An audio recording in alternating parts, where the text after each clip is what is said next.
Kisah kali ini adalah kisah terburuk dalam sejarah pesta demokrasi yang ada di Indonesia. Sebuah peristiwa yang dipicu karena kurangnya toleransi karena tidak menghargai antara satu pihak dengan pihak yang lain. Banyak korban tewas dari peristiwa ini. Sebagian dari mereka terbakar dalam rumah serta di Gedung Duta Mal, Banjarmasin. Kisah ini disebut tragedi Jumat Kelabu. Bagaimana cerita lengkapnya? Simak di channel Jamur Story ini, di mana membahas kasus, tragedi, kisah nyata yang terjadi di seluruh dunia. Dan kisah kali ini berjudul Tragedi Jumat Kelabu, peristiwa kelam kota Banjarmasin. Bagaimana kisahnya? Dan inilah kisahnya.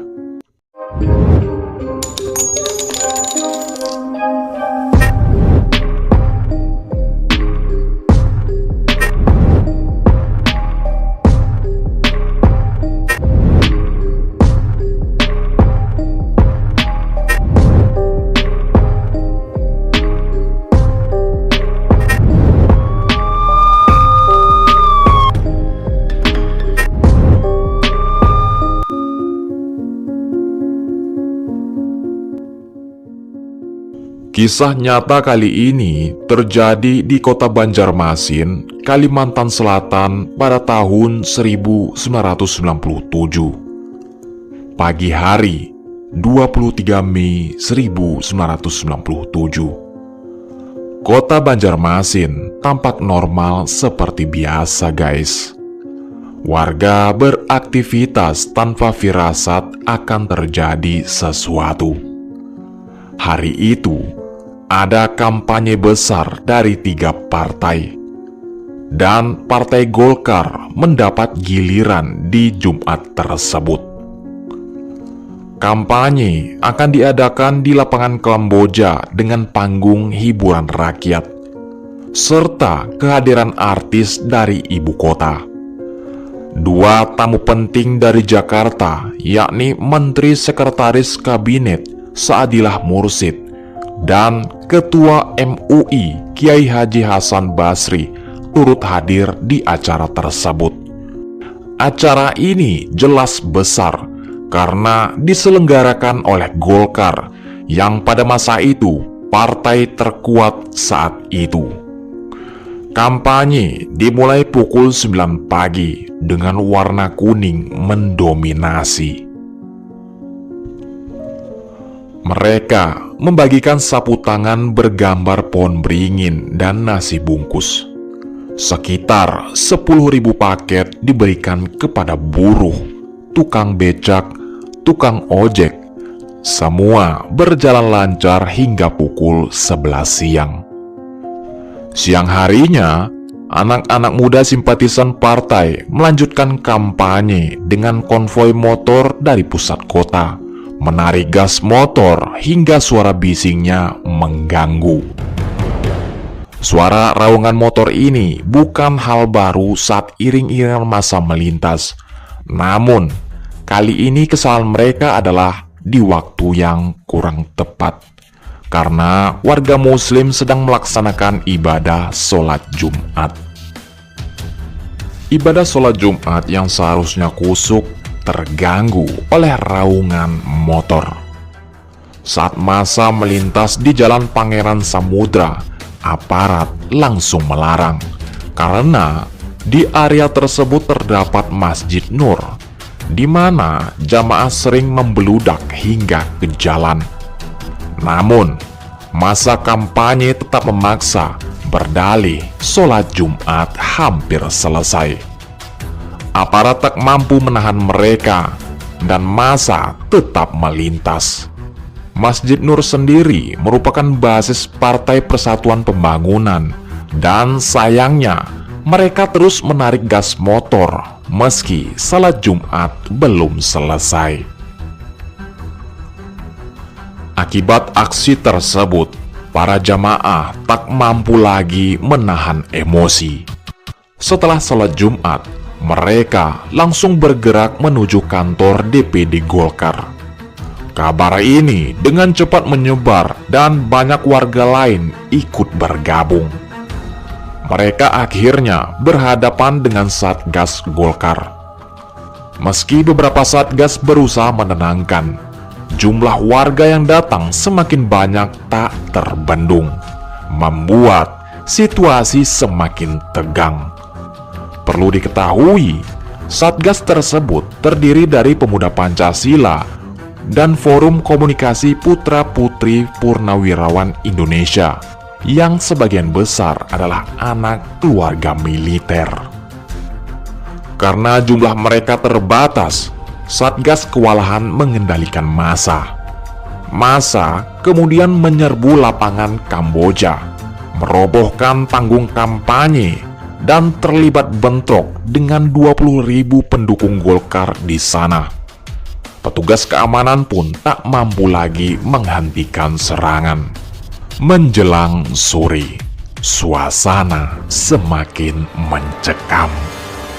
Massa yang datang dari segala penjuru hampir semuanya membawa senjata. Lebih parahnya, dalam perjalanan menuju pusat kota, mereka menghancurkan apa saja yang dilalui, termasuk toko-toko dan kantor pemerintahan. Bahkan banyak rumah warga yang menjadi korban amukan massa. Area pertokoan seperti Mitra Plaza telah mempersiapkan pengamanan. Namun, jumlah petugas keamanan tidak sebanding dengan massa yang datang.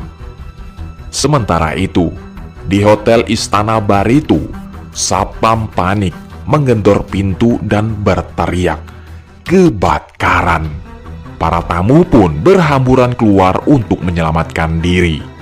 Di jalan, seorang wanita hanya mengenakan dalaman terlihat berlari.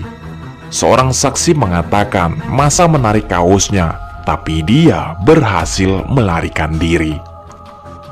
Banyak massa yang menggunakan atribut Partai Persatuan Pembangunan meneriakan yel-yel, sementara ada juga rombongan lain dengan atribut PDI.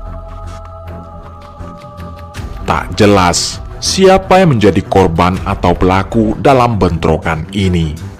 Lebih parahnya, kerusuhan ini menjadi momen untuk menumpahkan berbagai sentimen, mulai dari sentimen agama hingga etnis. Seolah-olah kerusuhan ini dimanfaatkan untuk meluapkan semua kemarahan dan permasalahan, sehingga yang awalnya hanya melibatkan dua kubu kini menyeret banyak pihak lain. Banyak informasi hoaks beredar yang justru memperkeruh suasana.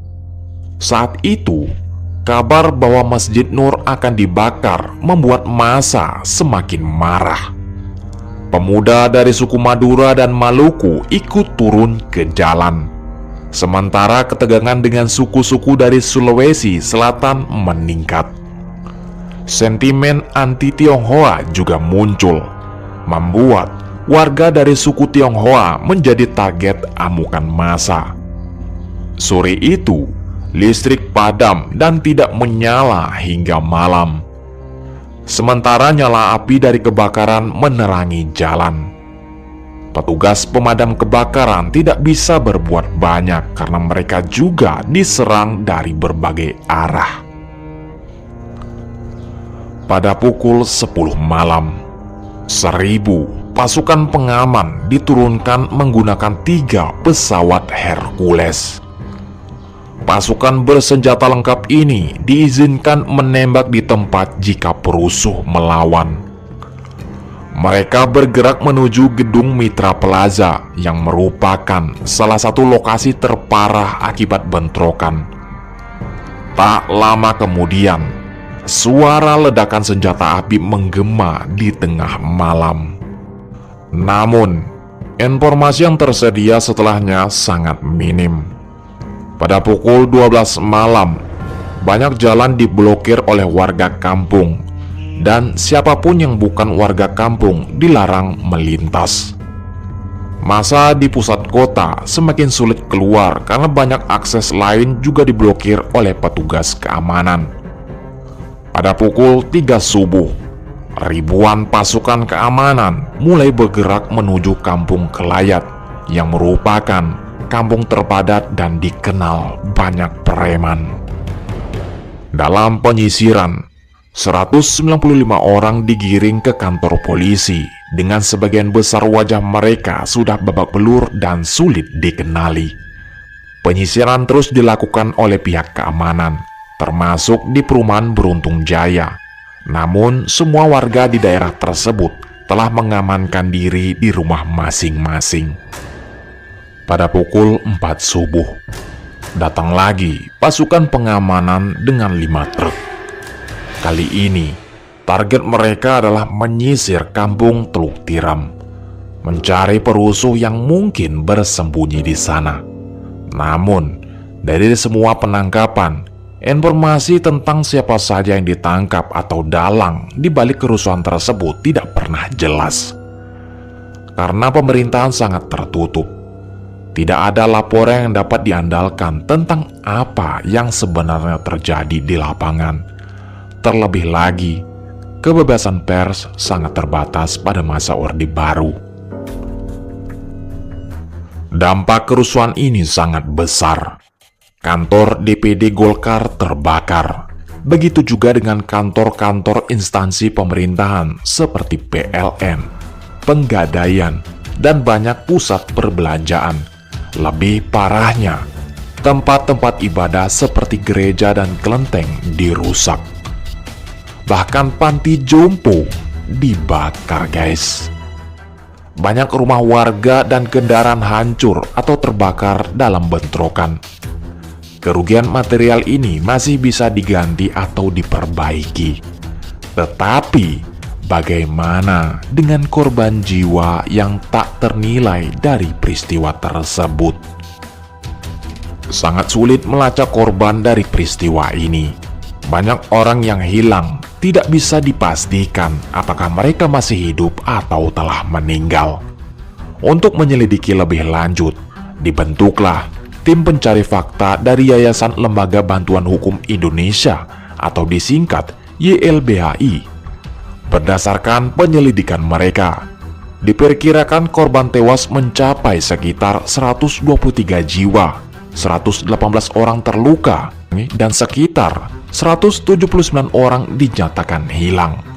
Sementara itu, Komnas HAM mencatat jumlah orang hilang lebih tinggi, yaitu 199 orang, meski 2 diantaranya kemudian berhasil ditemukan. Yang paling memilukan adalah fakta bahwa sebagian besar korban tewas bukan karena bentrokan langsung, melainkan karena terbakar di dalam rumah atau ruko. Mengingat kerusuhan ini berlangsung semalaman penuh hingga dini hari. Peristiwa berdarah yang dikenal sebagai tragedi Jumat Kelabu ini dilabeli sebagai kejadian terparah di kota Banjarmasin dan menjadi salah satu insiden terburuk dalam sejarah pesta demokrasi Indonesia. Banyak yang berpendapat bahwa peristiwa ini dipicu oleh kurangnya toleransi dan ketidakmampuan menghargai antara kelompok. Meskipun ini memang salah satu pemicunya, beberapa pengamat berpendapat bahwa akar masalah sebenarnya juga terletak pada ketidakpuasan masyarakat terhadap pemerintahan yang semakin memanas kala itu. Pesan dari tragedi Jumat Kelabu ini adalah pentingnya menjaga toleransi dan menghormati perbedaan, baik dalam pandangan politik maupun keyakinan. Ketika rasa hormat dan pengertian antara kelompok hilang, konflik bisa dengan mudah terjadi dan menimbulkan kerusakan besar, baik bagi masyarakat maupun negara. Oke lah guys, cukup sekian video-video yang saya bawakan. Sampai ketemu lagi di video-video selanjutnya. Bye-bye. Kritik dan saran sangat membantu.